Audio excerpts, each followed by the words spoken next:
Good afternoon. My name is Robert Stevens. As she mentioned, I'm the Director of Garage Networks and Technology for GROUPAUTO International. And today, I am here to talk to you about the impact of current and future technological innovations on mobility with an eye toward the year 2075. That's pretty big. That's over 50 years from now. Let's start a little smaller. That's the original iPod. I had one. I think it had 30 songs on it, and I manually copied them from the CD onto my computer and then onto the iPod. It was amazing. But this little device played locally stored digital music files. Then it became a device that could place phone calls and access the internet. Then it became a cloud-based multimedia content platform. Then it's an application platform for both commercial and independent application developers. Next, it became an interconnected social media platform for self-published content. And now, it is literally becoming a content platform with the ability to undermine, overwhelm, and replace traditional media. And that was just in 20 years. How did it happen? What caused this amazing change from this simple music player device? In my opinion, this is about one thing. Connected became interconnected. Just being able to receive information or send information is not enough. Once we can interact and exchange and build off of other systems, now new services become available. And this is the secret. But my brother has an Android phone. Now, I might be able to place a call on his phone. Maybe. I don't know how it works. I don't know where the buttons are. I don't know how to use it.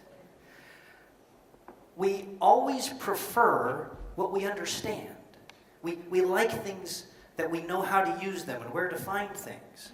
And we actually want to expand that into our environment. We want all of our things to interact. We want to know how to do it and have our information available and our systems and capabilities shared across multiple things. This is our environment. And this is what leads us to talk about the future of automobiles and mobility. Yesterday and today. Today is going to be very different. Yesterday is going to be very different from tomorrow. The first thing we need to understand about cars is that today, the driver owns the car. They buy it and they make payments on it until they pay it off, or maybe they trade it in on another one. And they're responsible for the maintenance and management of that car. But tomorrow will be different. Tomorrow, someone will just use a car. They might use it for 2 or 3 years on a contract, or 2 or 3 days as a rental car, or 2 or 3 hours as a shared car. But the point is, they're just using it. They're not going to be responsible for maintaining it and managing it. That's going to be someone else. And that is going to have to be centrally managed. That's where this interconnection is going to come into play. There are going to have to be systems in place to make that possible for everyone. Yesterday, the environment of the car was proprietary. The way your BMW or your Ford worked, the way it looked, was exclusive to that vehicle. And have you ever noticed how the technology in cars seems really old when you compare it to, say, your phone or your laptop? Well, this is because of the way cars are built, this development cycle. The car you buy today was designed 5 years ago or more, and it's got to last 10 years into the future. So by definition, it's out of date the day it's made, and it will be very out of date by the time it's no longer useful. This is going to be very different tomorrow. We want our environment.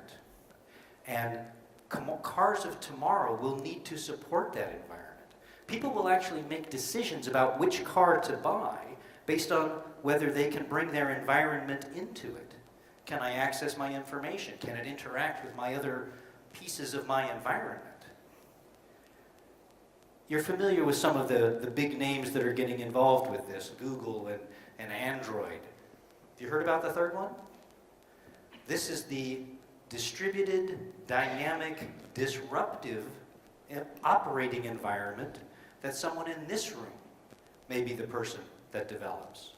This is very open to these new opportunities. So it's about extending our environment in such a way that encourages us to use a thing and use it well. And yesterday, the car was at the center of our mobility. As a matter of fact, if you used anything but a car, it was because you didn't have a car. So you had to use that. As a matter of fact, everything else was lesser. But this is going to be different in the future. The car will just be a component of this overall mobility solution. Mobility is ultimately going to be about intermodality. These opportunities for things to interact and work together, for many things to be coupled together to provide one service, where literally the car will just be one component. And you have to understand that this need for mobility is driven by density. The more of us that are in one place, the more solutions we need for moving around. 50% of the planet now lives in cities. So this is going to be a huge part of our future. The future of the automobile, very simply, connected, shared, intermodal, and integrated. So, when I look at the future of mobility, I think there are 4 main events. One of them is the conversion from combustion engines to electric drive, to electric applications for propulsion. Another one is what's called V2I, or vehicle to infrastructure. This is literally where your car will be communicating with the infrastructure around it. You just heard about smart cities. Well, the intersection that you're approaching will be able to tell your car traffic is backed up, or there's been an accident. Another step toward this is what we call V2V, or vehicle to vehicle, where literally the car in front of you will be telling your car, my brakes have been applied, I'm stopping, I'm slipping, and it can advise your car to respond. And of course we hear a lot about autonomous vehicles and what's being developed there. But the point I want to make with all this is all of these things that are coming and all the technologies and things that will come from them are all based on real-time data. This is the key to the future of mobility. This ability to interact, connect, interconnect. Everything will be based on that. The rest of it is just a way to move that information around. So when we look at the requirements of the vehicle of tomorrow, they're very different. As a matter of fact, this is a priority list I was recently given by a major automotive manufacturer. And you see things like the lifespan of the vehicle, the availability, how often is it running? Yes, security, redundancy, but it's all primarily coming down to what is the cost to operate it per passenger, per kilometer. And there are things that we think of as priorities now that won't really be.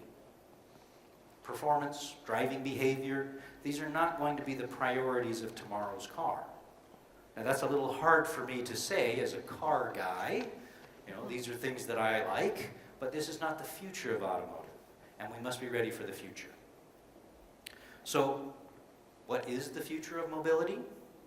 Well, I can only say that after 150 years, we're still guessing. And the challenge I would put to you is this: become one of the people who will continue